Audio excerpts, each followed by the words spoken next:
If I woke up tomorrow with 10 kilograms of fat to lose, these are the 5 things that I would do to lose the fat and keep it off long term. No BS, just the biggest drivers to get you results. And the last tip is so important when trying to maintain your weight loss. A lot of people skip it, and that's the reason why they put the weight back on. Let's start with the most important factor, and this is your calorie intake. You don't have to track calories to lose fat, but I think it's one of the most important things someone trying to lose fat can do on their fat loss journey. Even if you do it for just 1 to 2 weeks, it gives you such a great awareness of how many calories are in the foods that you normally consume. And I promise you there'll be a few in there that are a lot higher than you would think. First of all, use a TDEE calculator. You can just whack that into Google and it'll come up with a few different options. Don't worry about it too much. They're all just going to give a rough estimate. Just make sure that you're putting in your correct activity level, as this will affect the amount of calories that it gives you. If you're unsure which activity level to go for, just pick between the two that you think is most likely and go with that. Now you have your maintenance calories, it's time to pick your deficit calories. So a good rate of weight loss to aim for is around 0.5 to 1% of your total body weight per week. So for most people, this is going to be roughly around a 500 calorie deficit, and that would see you losing around 2 kilograms per month. At that rate, it could take around 5 months to lose that 10 kilograms. Now, depending on your start point, you could even choose a higher deficit or a lower deficit, depending on what your goal is. So now you have your deficit, it's time to track your calories, and you can do this in any calorie tracker that you like. I personally like MyFitnessPal, but you can use any of them. If you picked a 500 calorie deficit, you should see roughly 0.5 kilograms of weight loss per week. If it's not going down at that rate, then you need to adjust your calories by 1 to 200 and then see how it goes for the next couple weeks. Or you definitely need to make sure that you're tracking and weighing everything accurately, as this is where a lot of people trip up and they think they're eating a lot less than they actually are. Not saying you're doing it on purpose, but everyone does that in the beginning. So please double check that you're weighing everything, otherwise that will affect your results. The second most important thing to focus on in your nutrition now is your protein. And you've probably heard a lot of people say that you need to be eating more protein, but why? People who eat more protein have less feelings of hunger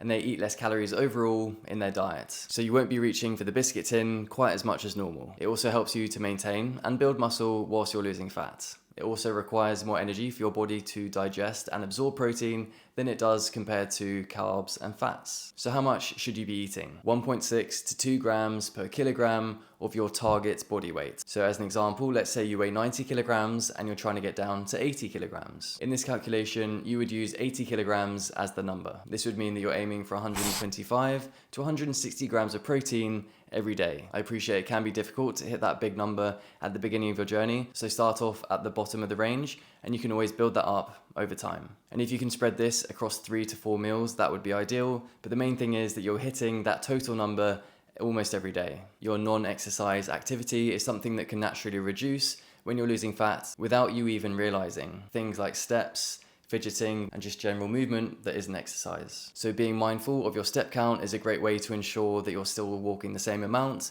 or even walking more. Everyone says that you should be aiming for 10,000 steps a day, which is the magic number at the moment, but to be honest, it's not necessary for fat loss. If you are doing around 8 to 10,000 steps a day, that's great, and you can maintain that for most of your journey. If you're someone that's doing 2,000 to 5,000 steps a day on average, you can maintain that at the beginning of your journey, but at some point it would be ideal to increase this to help with your fat loss. It doesn't have to be anything crazy, just increasing this by 2,000 to 3,000 a day would be great. Whatever you feel is realistic and you can actually do almost every day. Most people want a toned or defined look to their body, and this is achieved by building muscle. And the best way to do that is by resistance training with weights. And no, you're not going to get bulky. Building muscle is going to give you that shape and tone that you want, which will be revealed once you've lost the fat. Having more muscle also slightly raises your metabolism, so you burn more calories naturally throughout the day. It's nothing crazy, but trust me, every little helps so that you can eat a bit more food. Having more muscle is also correlated with healthy aging, so there's so many positives to be resistance training. And to get these benefits, you probably assume that you have to be training for hours in the gym, right? But no, you can get these benefits training 2 to 4 times per week for 30 to 45 minutes. You get in, you train hard, and you get out. For cardio, you can do anything you like really. The main thing is that you enjoy it and you can see yourself doing it for the long term, because it doesn't really matter. There is no best exercise for fat loss. Pick something you're actually going to stick to. Having a maintenance phase at the end of your journey is so important to actually maintain the weight loss long term, because most people approach fat loss with the mindset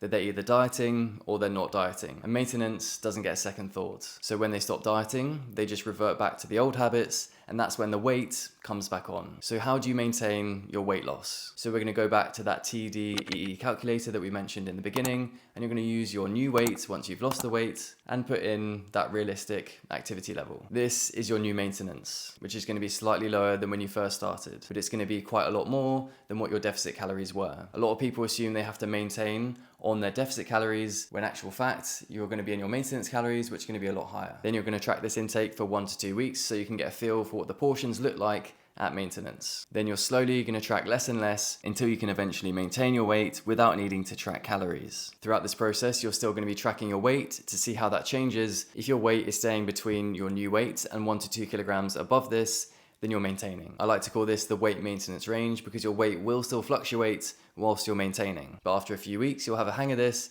and you should be able to maintain your weight for the long term. If your weight goes above your range consistently, you can go into a deficit for a short period of time to bring it back down and then stabilize back at maintenance again. Here's a little bonus tip which is kind of related to weight maintenance. It's just good to appreciate that when you are in a fat loss phase, you don't have to keep dieting until you reach your end goal. You can take breaks in between, and we call these diet breaks, and these are 2 days up to 2 weeks of eating at maintenance, to give you a physical and mental break from dieting. Giving yourself more food throughout the process can help to reset your energy levels and your hunger, ready to push again in a fat loss phase. You can also spend some time non-tracking around this period because, to be honest, tracking all the time does get very boring and tedious, so taking a break from that is quite nice. The main things to be aware of are if you notice that your hunger is consistently going up or your energy levels are consistently going down, then that could be a sign that you need to take one. Or you can schedule them in to align with your holidays or social occasions, so you can take these breaks without worrying about eating a bit more, because it's going to fit into your plan. There aren't any set rules, you can just take them when you need them. Now trust me, if you can nail the basics of your calories, protein, activity and training most of the time, you will get